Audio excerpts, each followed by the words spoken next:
साथीहरू सबैले एकैचोटि यो भिडियो सुनौ है त। चर्चित पत्रकार भोजराज थापाले अब रासोपाबाट प्रतिनिधि सभा सदस्यको उम्मेदवारी दिँदै राजनीतिमा आउने तयारीमा लागेका छन्।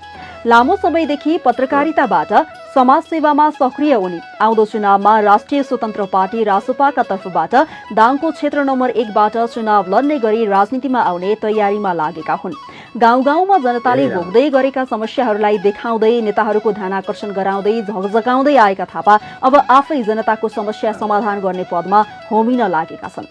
थापा र रासोपाका शीर्ष तथा स्थानीय तहका नेताहरूबीच पछिल्ला दिनमा निरन्तर संवाद चलिरहेको बताइएको छ। स्रोतहरूको दावी अनुसार संवाद अत्यन्तै सकारात्मक रहेकाले अब थापा पार्टीको औपचारिक निर्णयको प्रतीक्षामा छन्। थापा निकट स्रोतका अनुसार उनी चुनावको तयारीमा जुटिसकेको बताइएको छ। पत्रकारिता मार्फत समाजसँग लामो समयदेखि प्रत्यक्ष संलग्नता राख्दै आएका थापाले दाङको स्थानीय राजनीतिक सन्दर्भ, भोटर बेस, संगठन विस्तार र सम्भावित प्रतिस्पर्धाहरूको विश्लेषण समेत अघि बढाइसकेका छन्।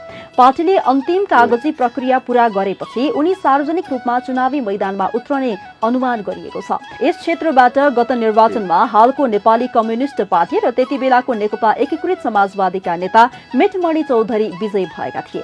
चौधरीले त्यति बेला नेकपा एमालेकी नेत्री शान्ता चौधरीलाई पराजित गर्दै निर्वाचन जितेका थिए। दाङ 1 लाई वामपन्थी पकड रहेको क्षेत्रको रूपमा पनि लिइन्छ।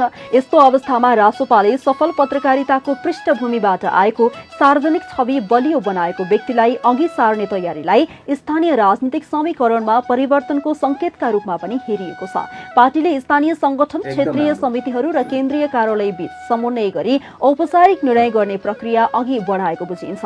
रासोपा भित्रको अन्तिम छलफल केही दिनमै टुङ्गिने अपेक्षा पनि गरिएको छ। तपाईहरुलाई कस्तो लाग्यो साथीहरू है? कालो गए गोरो आउँछ है।